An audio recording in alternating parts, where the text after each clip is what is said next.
Assalamualaikum warahmatullahi wabarakatuh. Waalaikumsalam warahmatullahi wabarakatuh. Oke, selamat pagi semuanya. Selamat pagi. Oke, bagaimana kabarnya hari ini? Alhamdulillah, luar biasa. Tetap semangat. Allahu Akbar. Ya, sebelum kita mulai pembelajaran hari ini, ya, kita akan berdoa terlebih dahulu. Tuan Mas ditunjuk untuk berdoa. Kita berdoa. Di Allah. Tentang berpikir komputasional untuk mengolah data kehidupan sehari-hari.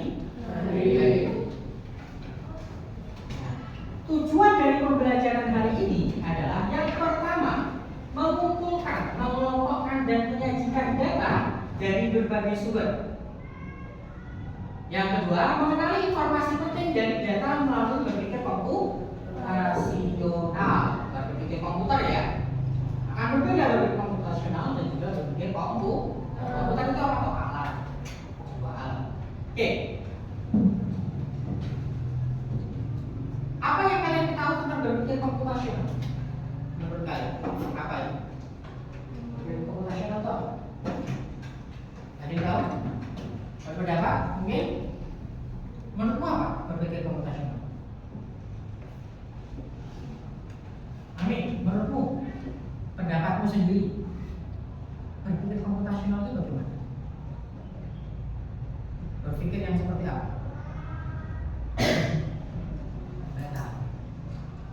Berpikir komputasional apa? Berpikir komputasional berarti belum tahu ya? Kalian baru. Apa itu berpikir komputasional? Yaitu cara berpikir sistematis dan logis untuk memecahkan masalah.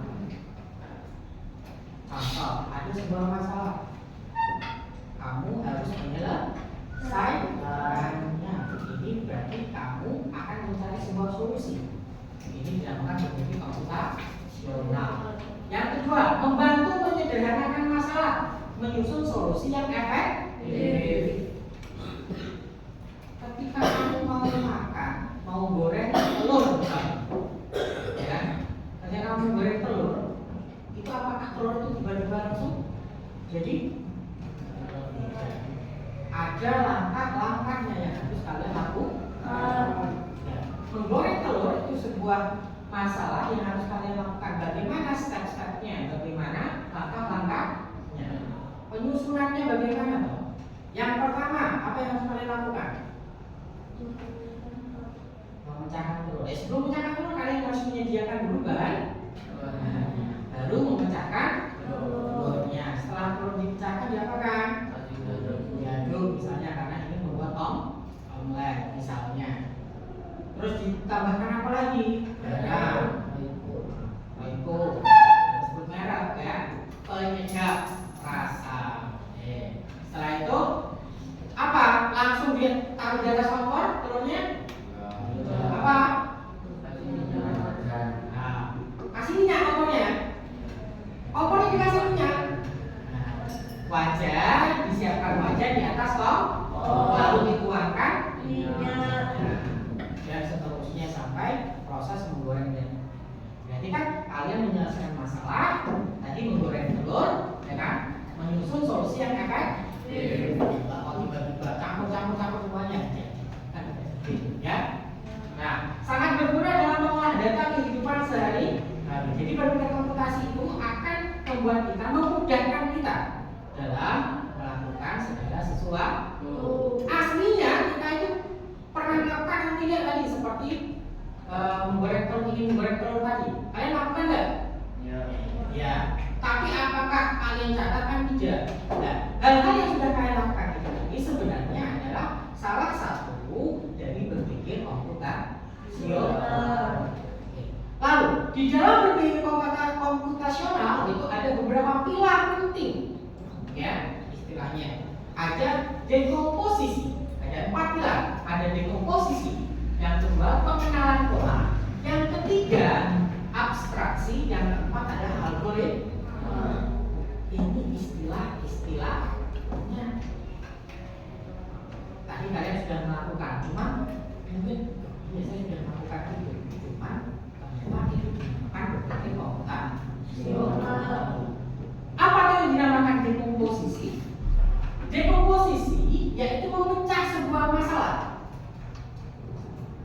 besar menjadi bagian-bagian kecil. Contohnya, kalian ingin mengetahui data makanan. Kalian ingin mengetahui data makanan, ya? Maka data makanan apa yang ingin kamu ketahui? Yaitu bisa jadi sarapan, bisa jadi makan siang, bisa jadi camilannya, bisa jadi apa minuman. Itu data makanan. Jadi data makanan itu jadi satu pokok. Nah, kamu mau secara detail apa? Nah, ini dinamakan dekomposisi. Polanya. Selanjutnya yang kedua ada pengenalan pola. Pengenalan pola yaitu menemukan pola dari bagian-bagian data yang ada. Tadi sudah kalian dekomposisi, ingin cari tahu tentang sarapan misalkan. Satu kelas ini sarapannya apa saja toh? Ya kan? Sudah menuliskan dekomposisi. Setelah itu ada contoh.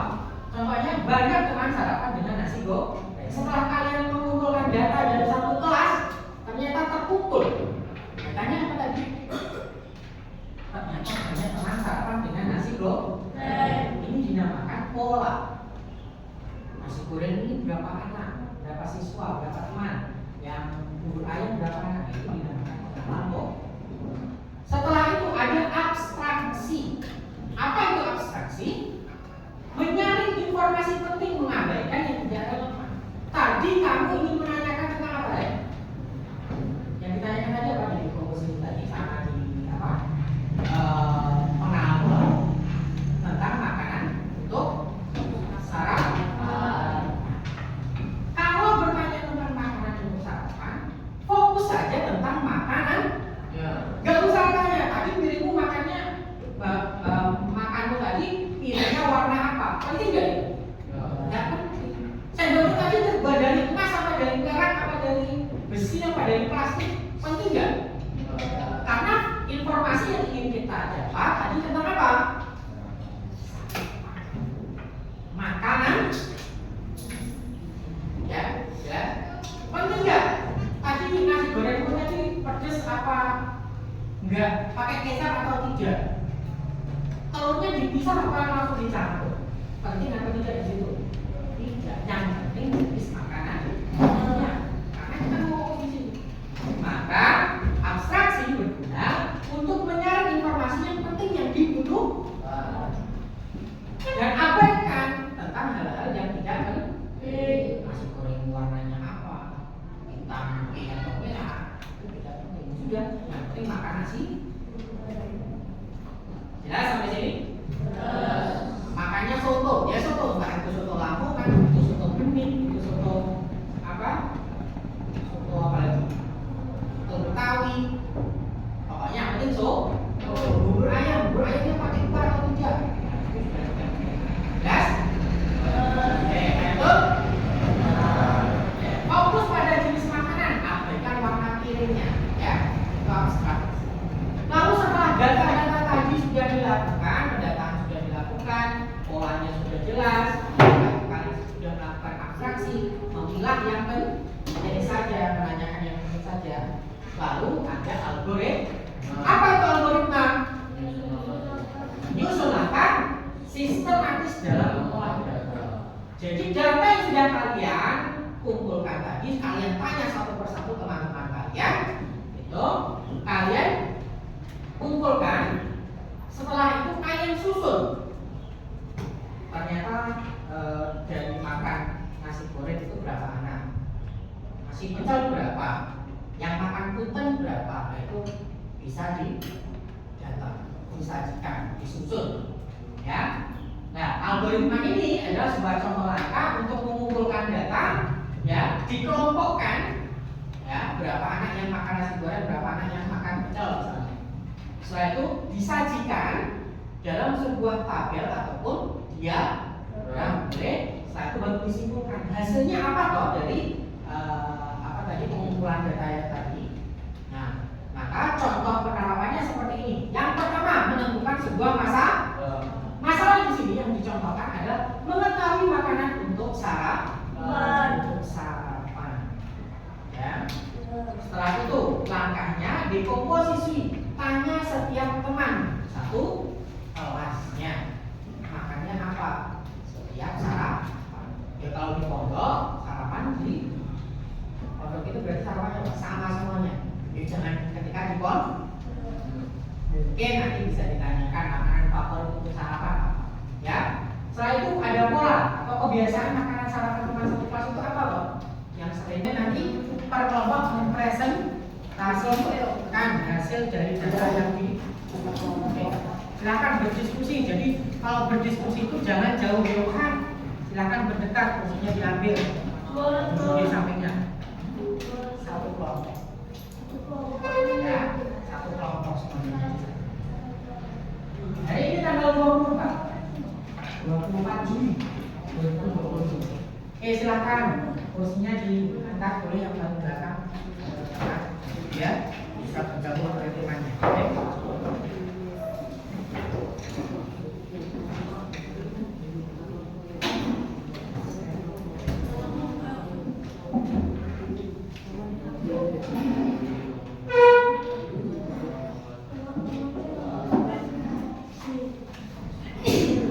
Kelompok 1, kelompok 2, kelompok 3. Angkat. Sarapan ya tadi. Sarapan itu beda senjata.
Satu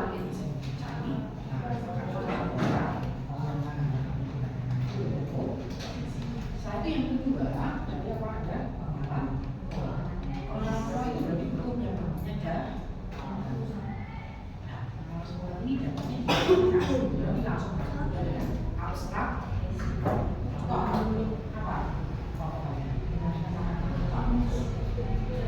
Nah, kalau makanan itu tanya makanannya apa? Campuran apa? Jangan tanya harga sekalian. Namanya abstraksi. Jadi fokus pada yang penting. Jangan yang penting aku tanya.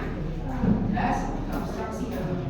Setelah itu ada tulis untuk membuat tadi apa saja yang sudah halaman ini kamu lakukan. Oke, apa tadi?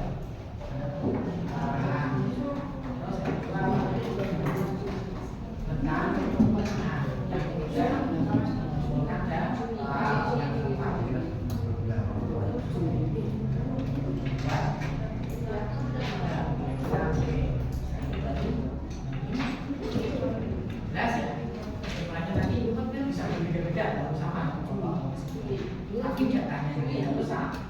Kan ini kalau jelas ya.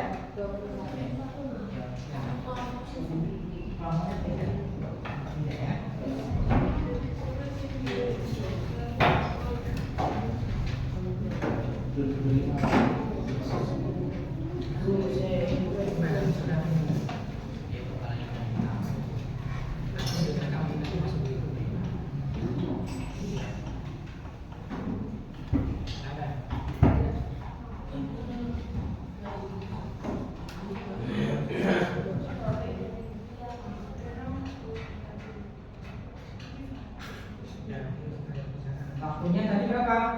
20 menit. Lama makan berapa menit? Sudah jam berapa? 9.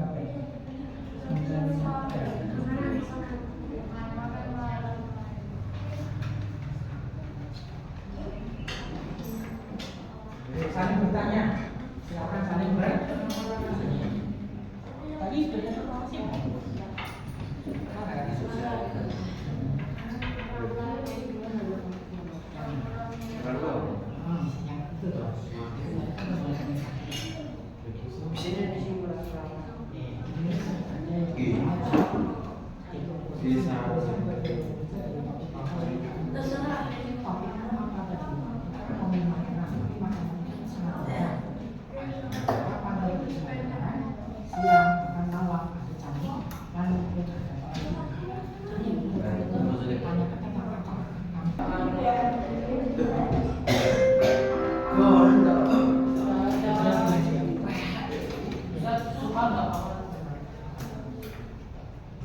Oke, sudah semuanya?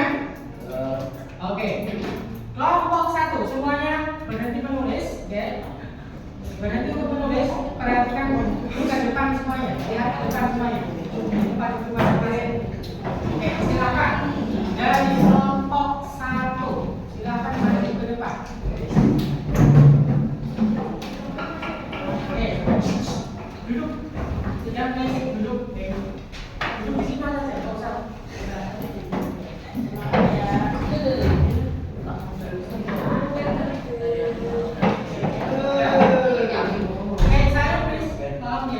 Silakan diperhatikan temannya. Dibaca.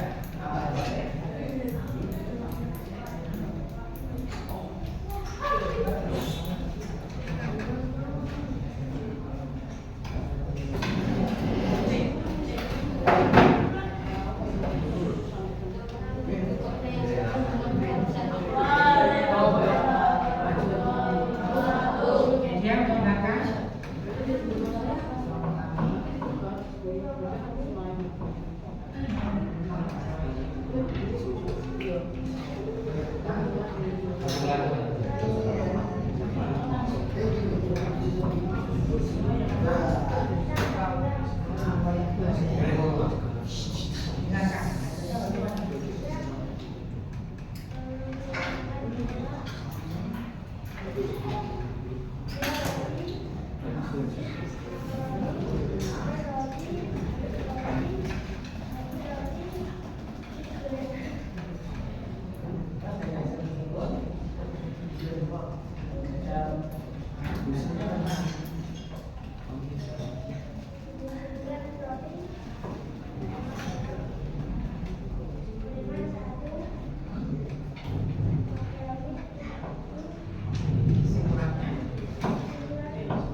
perhatikan.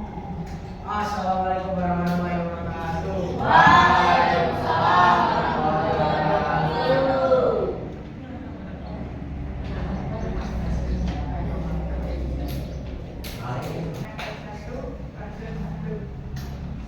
Kesimpulannya, ternyata yang makan mie lebih banyak daripada nasi goreng dan bakso. Assalamualaikum warahmatullahi wabarakatuh.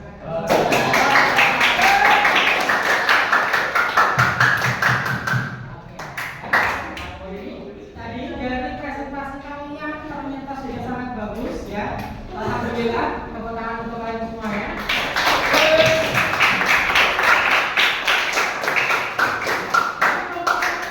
Tentang apa?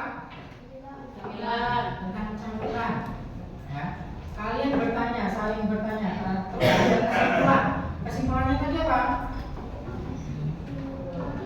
Ternyata roti yang suka roti, campuran roti itu lebih banyak daripada gorengan dan juga makaroni. Makaroni sama gorengan sama satu ya. Itu kelompok dua. Makanan untuk sarapan. Oke, tadi hasilnya kesimpulannya dari data yang dikumpulkan nasi goreng lebih banyak dari steak, wagyu A5 sama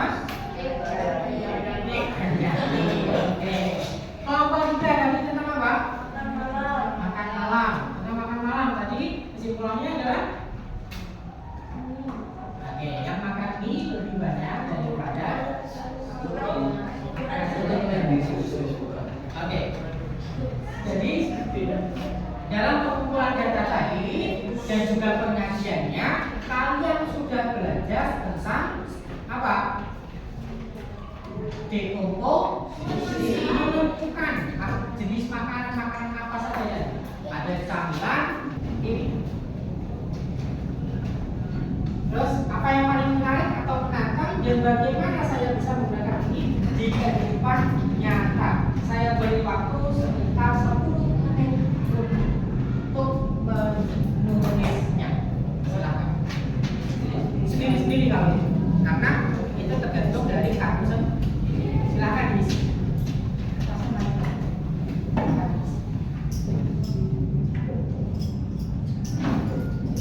Nanti dikumpulkan.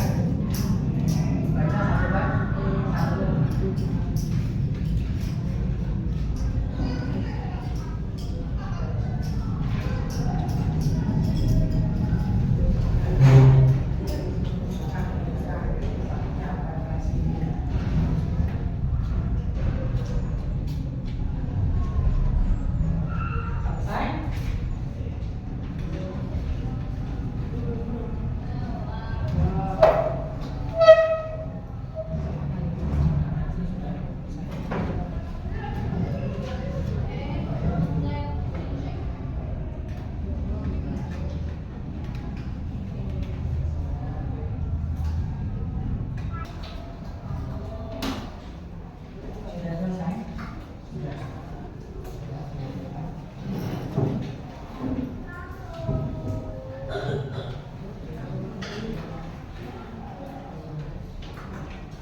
Oke, Fahmi, kalau maju ke depan, Fahmi membacakan hasil refleksimu.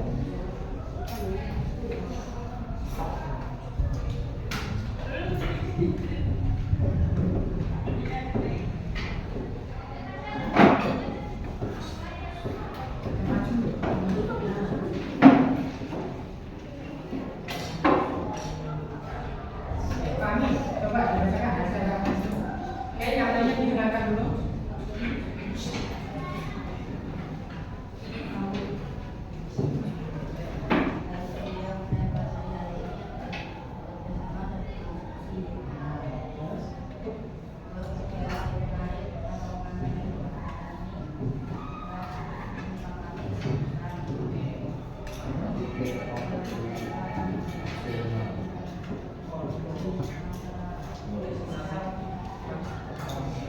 Oke, kelas